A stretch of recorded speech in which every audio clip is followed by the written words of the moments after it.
Okay, it's Saturday, May 5th, 11:18 a.m. I'm hearing through the same shit like I always hear, electronic harassment. Why don't you come and steal her stuff? It's done for intimidation and fear-mongering that they're going to actually do it. I'm in San Diego, California. My name is Leslie Williams. Again, today's date is Saturday, May 5th, 11:18 a.m. I'm a target of organized stalking, which is also known as gang stalking, electronic harassment, and remote neural monitoring. If you look up remote neural monitoring at Google, excuse me, I'm choking on a Hall's mental ellipsis.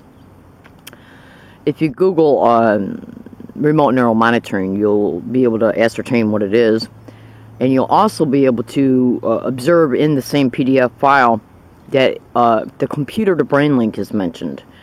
And it's also known as the computer-to-brain feedback loop. As a result of being remotely neurally monitored, your brain waves are monitored, your evoked potentials. And as a result, the computer deciphers what the brain waves are emitting through neural decoding. And it runs, the computer that they're using runs on trillions of flops per second, and it's also run by artificial intelligence software, which means that it's a very extremely sophisticated software program that runs the software program. And what it does is it's basically got some it's got a software program incorporated within it that holds the English language. And what it does is that it reads a target's evoked potentials by monitoring their brainwave activity in the extra-low frequency wave spectrum. As a result of what the monitor reads, the computer then, running on trillions of flops per second, decipher what it reads, and then will pick specific dialogue sets or statements or phrases back to the target based on the theme of what is read. And that's why they call it the computer-to-brain feedback loop, because it's basically doing nothing but reading, which is the input, the target's brain, and then back, as far as the feedback loop, is looping back to the target harassment based on what the computer reads. It's nothing but artificial intelligence software that has incorporated voice prints, voice algorithm prints of human beings' voices into a computer. So when the computer picks out the best dialogue to transmit back to the target based on the theme of the evoked potentials that are read, harassment can be transmitted back to the target using a human's voice. It's a voice print. And to get an idea of what I'm saying, you can do two things. You can get on nowadays on public buses and trains, they have it to where, like on the trains here in San Diego, when they're getting ready to approach a specific stop along the route, a voice will come in over the intercom saying what route stop this is. This is, like, if it's Hazard Center, it'll say this is Hazard Center stop, using a voice. Just like when you're you call somebody on the phone and you end up getting one of those messages where they give you a menu and it's a person's voice that comes on. It's nothing but a computer voice that's been put in. It's a human's voice that's been put in a computer software program.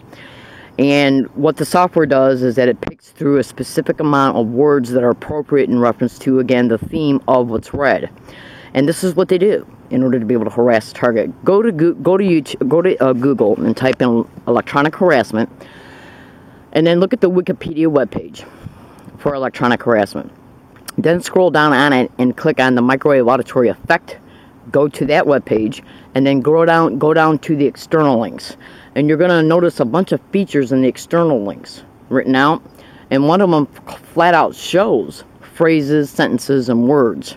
And if you thoroughly investigate electronic harassment at YouTube and Google, in reference to the microwave auditory effect, scalar projected audible distinguishable signals, and then thoroughly investigate John Hall's satellite terrorism, YouTube videos, and all the information on the internet, then go back and cross-reference that to the external links of the microwave auditory effect on Wikipedia, you'll be able to see that it's nothing but aerial harassment, AURAL harassment, that is achieved by piggybacking off the frequencies of stationary satellites in the community, like cable satellites or TV satellites, radio towers, cell phone towers. It's extra low frequency wave spectrum is what they're using, and they're also using, from what I'm understanding, CB radio is one way that they're also able to. It's being done on the radio frequency wave spectrum. Now, understand this and be clear as well. Go to Google and type in surveillanceissues.com and go to that webpage and thoroughly scrutinize the Hearing Voices feature. My name is Leslie Williams. What I'm just doing today to you, ladies and gentlemen, is I am showing you what you can do to research what's happening to hundreds of thousands of Americans right now in real time. These expeditions are coupled with organized stalking that a target has to experience along other routes, and that's just what we have to put up with in reference to the overt and covert harassment. We also experience the total destruction of our personal lives, including everything from shelter to car to employment to health to family, friends. You would not believe the expeditions that these people engage in, because they get a lot of their harassment done. A great majority of it is done through slander. Google organized stalking and slander at YouTube and at Google. Go to YouTube and type in "listen to a stranger."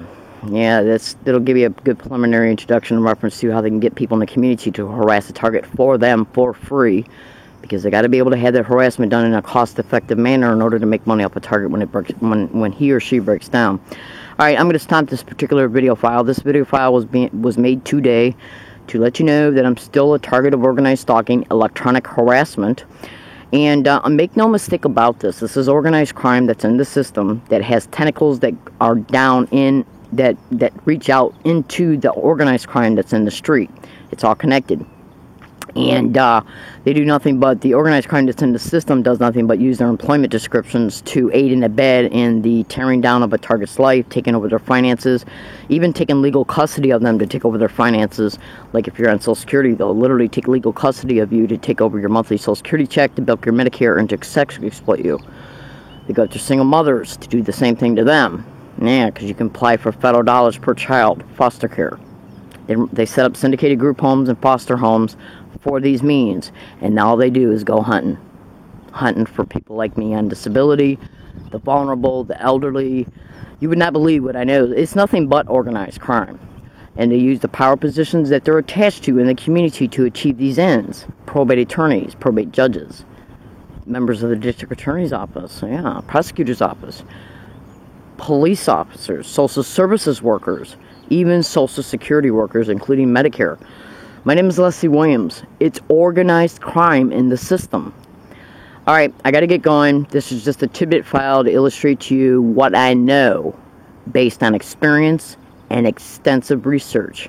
And I'm exposing it to help you, to help my fellow targets, to help future potential targets, and to brief the community at large so you can be careful when you're out in the community in reference to what might be going on around you along your daily routes. My name is Leslie Williams.